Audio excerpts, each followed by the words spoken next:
Hello viewers. आज structural isomerism का एक टॉपिक जो कल रह गया था और मैं लास्ट लेक्चर में रह गया था, टॉटोमेरिज्म को डिस्कस करने जा रहा हूं। Tautomerism is a type of structural isomerism, but it is slightly different from other structural isomerism. जहां अदर स्ट्रक्चरल आइसोमरिज्म में जो स्ट्रक्चरल आइसोमर्स हैं, they are molecules of different compounds like propane 1 or and propane 2 or. These are two different compounds. But in case of tautomerism, एक compound exist as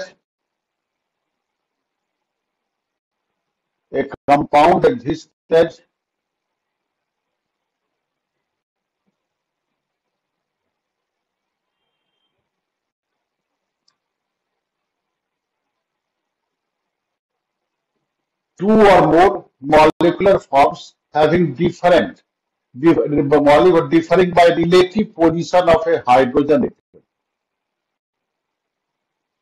and in a state of dynamic equilibrium. It is called tautomerism. मतलब compound के to और मोर molecular forms होते हैं जिनमें difference होता है position of A hydrogen atom, और ये molecular form in state of dynamic equilibrium है, मैंने एक दूसरे में कन्वर्ट होते रहते हैं।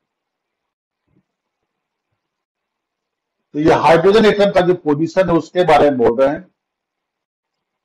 Tautomerism arises due to transfer of a hydrogen atom between two polyvalent atoms of molecule. Transfer of a hydrogen atom between two polyvalent atoms of molecule. अब classification of tautomerism, पहला based on position of two polyvalent atom जिनके बीच hydrogen atom का transfer हो रहा है। इसमें पहला है डायड सिस्टम और 1-2 शिफ्ट। देखिए पहले एग्जांपल एक CN, यहाँ हाइड्रोजन कार्बन से जुड़ा है और दूसरे फॉर्म में हाइड्रोजन शिफ्ट होकर नाइट्रोजन पर आ गया, और ये दोनों पॉलीवैलेंट एटम 1-2 पोजीशन पर है। अगला है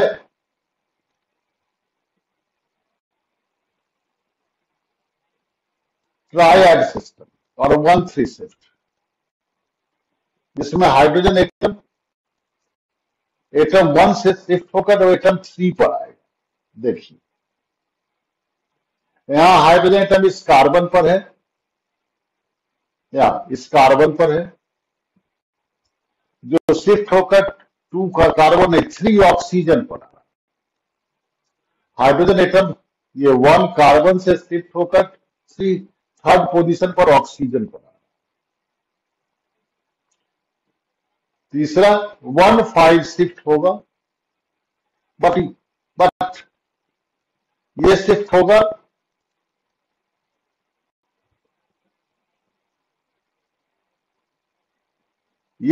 होगा कंजुगेटेड मॉलिक्यूल। कंजुगेशन आप जानते होंगे, अभी सिंपल जान लें आप, अल्टरनेट सिग्मा बॉन्ड पाएगा। तो देखिए यहां से हाइड्रोजन एटम शिफ्ट होकर 1, 2, 3, 4, 5 ऑक्सीजन पर आ रहा है। In the conjugation hydrogen atom moves from atom number 1 to atom number 5। अगला क्लासिफिकेशन है classification based on nature of functional group, जिसमें आप देख रहे हो कीटो फॉर्म, कीटो एंड इनॉल। एक कीटो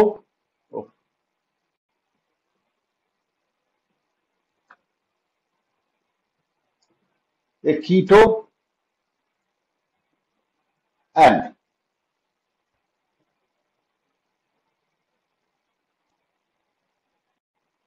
इनॉल। Double bond and OH। दूसरा है nitroso, this is nitroso group, hydrogen atom यहां से शिफ्ट होकर OH पर आ रहा है। ऑक्सीजन,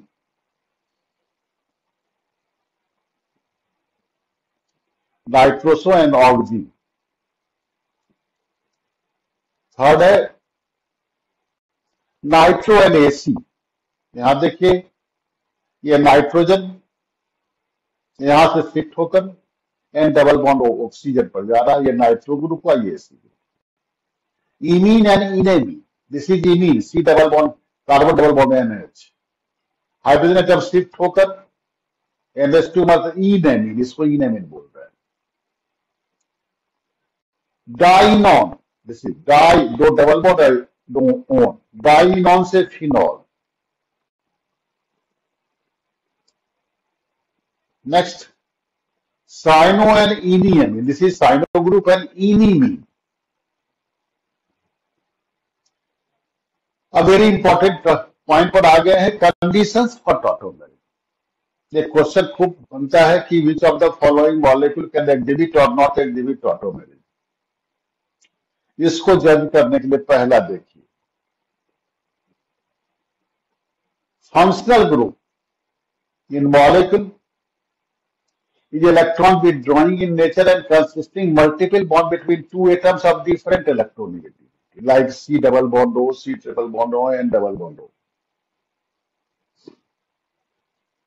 ये फंक्शनल ग्रुप जो है वो इलेक्ट्रॉन विथड्रॉइंग नेचर का होगा और साथ में टू डिफरेंट एटम वाले जैसे C डबल बॉन्ड के बीच मल्टीपल बॉन्ड एग्जिस्ट करेगा। दूसरा, फंक्शनल ग्रुप के बगल वाला अल्फा कार्बन एटम, और अगर कंजुगेशन है तो gamma carbon atom,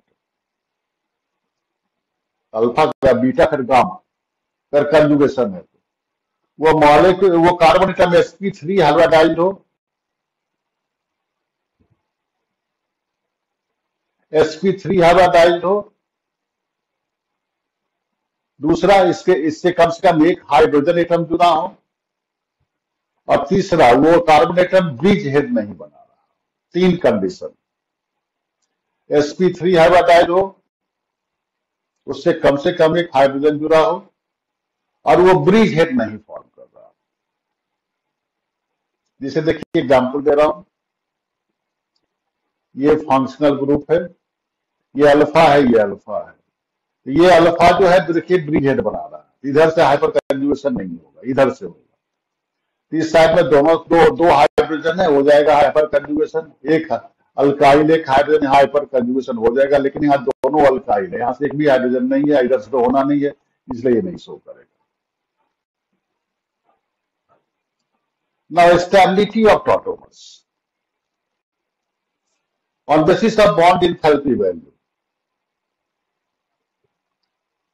keto form should be more stable than enol form, क्योंकि वहां C डबल बॉन्ड O है। लेकिन stability of इनॉल form enhanced by following factors. पहला, प्रेजेंस ऑफ कंजुगेशन। यहां देखिए दो पाई बॉन्ड है लेकिन कंजुगेशन में नहीं है, लेकिन यहां कंजुगेशन में आ गया, साथ में ऑक्सीजन का लोन पेयर भी कंजुगेशन में है। दूसरा, formation of intramolecular H bond.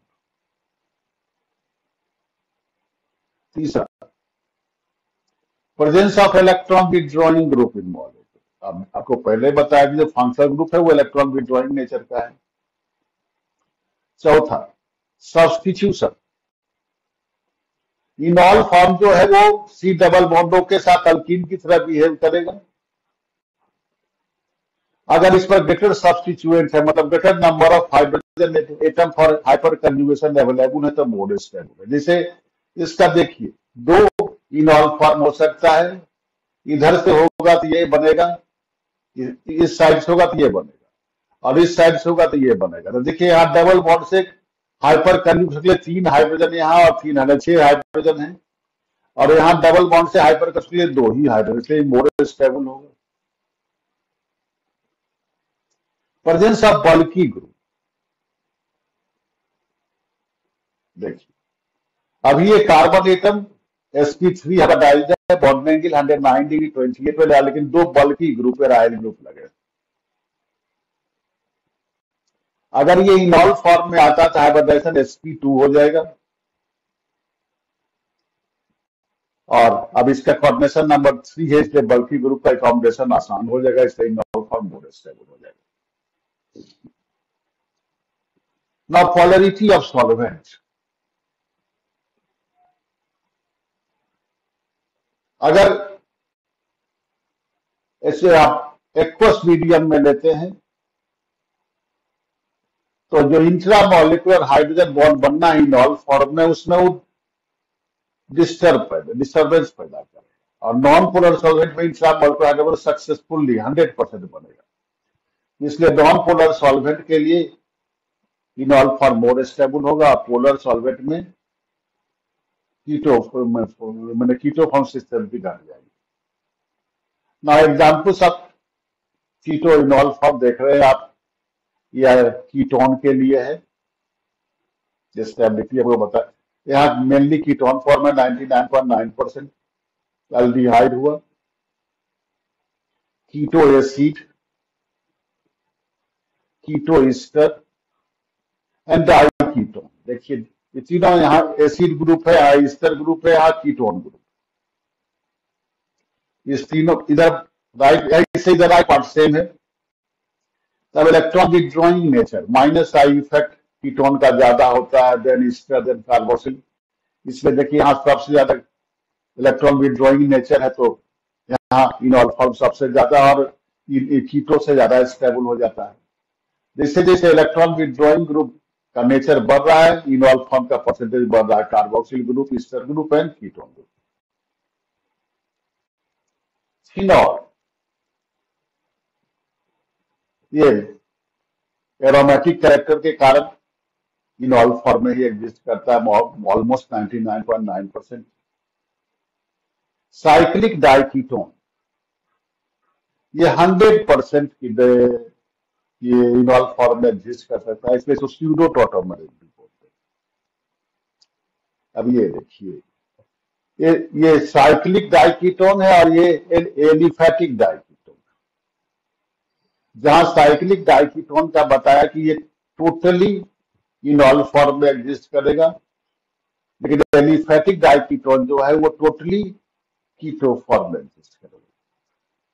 Cyclic diketone में ये दोनों सीओ ग्रुप को सेम साइड में